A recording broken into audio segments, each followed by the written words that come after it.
બનાસકાંઠા સોનેથ ગામ નજીક ખાનગી બસ અને ટેન્કર વચ્ચે ગમખ્વાર અકસ્માત, 3 લોકોના મોત, 10 થી વધુ લોકો ઘાયલ.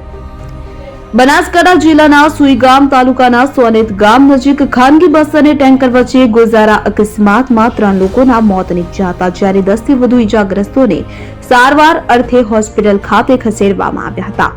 બનાસકાંઠાના સુઈગામ તાલુકાના સોનેથ ગામ નજીક ખાનગી બસ અને ટેન્કર વચ્ચે ગોઝારા અકસ્માતમાં 3 લોકોના મોત નીપજ્યા હતા, જ્યારે 10 થી વધુ લોકો ઈજાગ્રસ્ત થયા હતા. ઈજાગ્રસ્તોને સારવાર અર્થે હોસ્પિટલ ખાતે ખસેડવામાં આવ્યા હતા. નવા વર્ષની શરૂઆતમાં જ રાજ્યમાં ગંભીર અકસ્માતની ઘટના સામે આવી છે, જેમાં 3 લોકોના મોત થયા છે. બનાસકાંઠાના સુઈગામ નજીક ભારતમાલા હાઈવે પર ખાનગી બસ અને ટેન્કર વચ્ચે ભયાનક ટક્કર થતા 3 લોકોના મોત નીપજ્યા છે, જ્યારે 10 થી વધુ લોકો ઘાયલ થયા છે.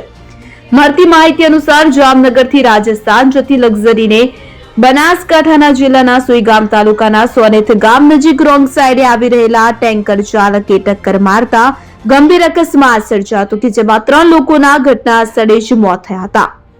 10 થી વધુ લોકો ઘાયલ થયા હતા. મધરાત્રે ધડાકો સંભળાતા સ્થાનિકો એકઠા થયા હતા અને પોલીસને જાણ કરવામાં આવી હતી. પોલીસે તુરંત ઘટના સ્થળે દોડી જઈ